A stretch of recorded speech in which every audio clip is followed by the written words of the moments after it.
Assalamualaikum warahmatullahi wabarakatuh. Alhamdulillah wassalatu wassalamu ala rasulillah wa ala alihi wa sahbihi wa man wala wa ba'd. Saudaraku yang dirahmati oleh Allah subhanahu wa ta'ala, ada sebuah hadis yang pernah dituturkan oleh Nabi kita sallallahu alaihi wasallam yang dikeluarkan Imam Ibnu Hibban dan para ulama hadis yang lain, dan dihasankan oleh sebagian para ulama seperti Syekh Abdul Aziz bin Baz rahimahumullah. Nabi kita sallallahu alaihi wasallam memberikan sebuah konsep kepada kita. Beliau menuturkan, kullu amrin dzibalin la yubda bismillahi fahuwa abtar. Setiap perkara positif yang tidak diawali dengan bismillah, maka perkara itu terputus dari keberkahan. Hadis ini mengajarkan kita agar selalu memulai aktivitas kita, pekerjaan kita dengan menyebut bismillah. Ya, perlu kita garis bawahi pekerjaan positif. Jangan sampai di antara kita ketika ingin minum khamar lalu dia baca bismillah, atau ketika dia ingin berzina dengan seorang wanita atau dengan laki-laki dia mengucapkan bismillah agar berkah zinanya. Ini tentu saja hal yang keliru. Nabi katakan, kullu amrin dzibalin, setiap aktivitas yang positif, maka marilah kita awali dengan bismillah. Maka kita akan dapat keberkahan. Saat kita mau menyapu rumah kita, awali kegiatan menyapu itu dengan bismillah. Saat kita ingin menyuci piring, ucapkan bismillah. Saat kita mau ngepel lantai, ucapkan bismillah.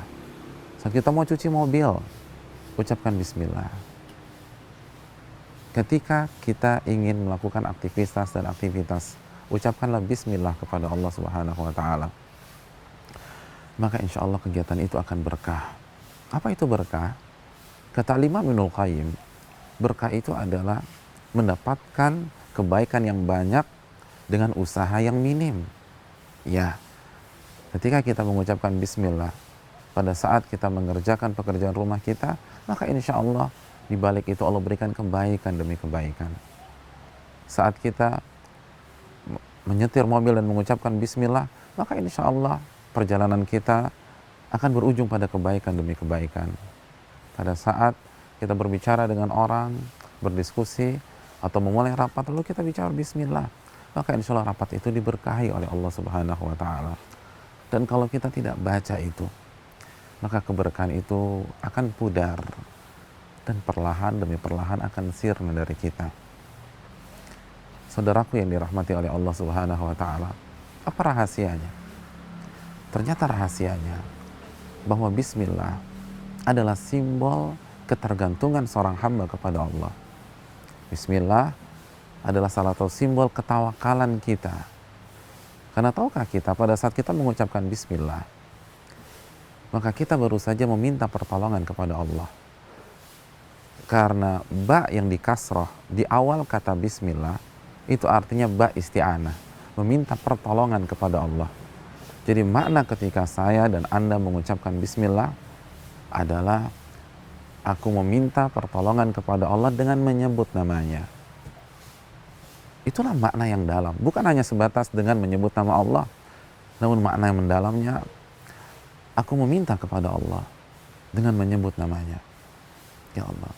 Jadi ketika kita sebelum beraktivitas, sebelum makan, lalu kita membaca bismillah, artinya aku meminta pertolongan kepada Allah dengan menyebut namanya, agar Allah mudahkan aku dalam mengunyah makanan tersebut, dalam proses menelan, dan dalam mencerna di dalam tubuh kita. Kita akui ketidaksanggupan kita untuk mengerjakan sebuah aktivitas seorang diri. Kita baru saja mengakui bahwa kita tidak akan berhasil melakukan pekerjaan walaupun itu sederhana seorang diri. La haula wa la quwata illa billah. Tidak ada daya dan kekuatan kecuali dengan pertolongan Allah subhanahu wa ta'ala. Dan apa yang terjadi ketika seseorang benar-benar meresapi ucapan bismillahnya? Saudaraku, dia baru saja bertawakal kepada Allah. Dan Allah berfirman tentang orang-orang yang bertawakal, orang-orang yang menggantungkan dirinya kepada Allah. Dalam surat At-Talaq ayat 3, wa man yatawakkal 'alallahi fahuwa hasbuh.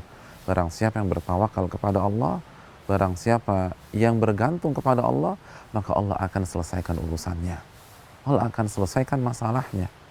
Ingat, Allah berfirman dalam surat Ghafir ayat 60, "Ud'uni astajib lakum." Minta kepadaku, aku akan kabulkan. Maka ketika kita awali setiap aktivitas kita, ketika kita masuk rumah kita ucapkan bismillah. Lalu ketika kita keluar rumah kita ucapkan bismillah. Maka kita meminta pertolongan kepada Allah agar menyelesaikan urusan di dalam rumah kita. Ketika kita berinteraksi dengan suami atau suami dengan istri, ketika kita berbicara dan berkomunikasi dengan anak-anak atau anak-anak dengan orang tuanya, hadirin, kesalahan sedikit saja itu bisa berakhir prahara di rumah tangga. Jangan sombong. Bukankah banyak masalah justru lahir dari rumah kita? Mintalah pertolongan kepada Allah. Ucapkanlah bismillah ketika masuk rumah. Atau bismillah ketika keluar rumah. Karena ketika kita keluar rumah kita akan berhadapan dengan banyak kejahatan yang akan menghantui setiap aktivitas kita. Minta pertolongan kepada Allah. Tunjukkan bahwa kita tidak akan bisa menyelesaikan setiap pekerjaan kita, setiap masalah di luar, ketika berhadapan dengan orang-orang yang punya niat buruk, kecuali dengan pertolongan dari Allah Subhanahu wa Ta'ala.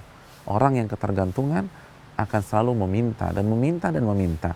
Seorang anak yang ketergantungan dengan orang tuanya dalam masalah finansial atau dalam masalah keuangan, maka dikit-dikit dia minta ayahnya, dikit-dikit dia minta ibunya. Begitu juga dengan seorang hamba yang ketergantungan dengan Allah. Maka setiap memulai aktivitas dia akan meminta tolong sama Allah. Dia akan meminta tolong kepada Allah. Dan dia terus akan meminta tolong kepada Allah.